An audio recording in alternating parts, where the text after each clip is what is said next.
Okay, and guys, meron na naman tayong naipon dito na 33,790 pesos sa gold coins or ticket. Take po natin para ma-exchange po natin ng 560. Yan, dahil yung 560 ay need po ng ticket na 29,900. So take po natin. Ayan, exchange.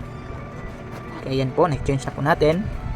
Katapos po ay dito na naman tayo mag-withdraw dahil yung green money na nakukuha natin dito ay napunta po dito. So click po natin. So ayan, pwede tayo maka-withdraw ng 500 pesos. Click po natin ang 500. Then dito naka-input na po yung GCash account ko dito. Ayan, na-click ko ang withdraw. Then nakuha ko na po yung 500 pesos. So tingnan na po natin dito yung status ng withdrawal natin. Okay, ayan po. Processing na po yung 500 pesos.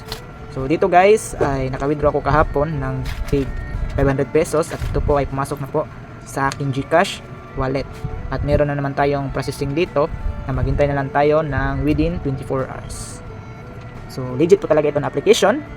Kaya kung gusto niyo itong subukan ay click lang ang link sa description or comment section. So God bless.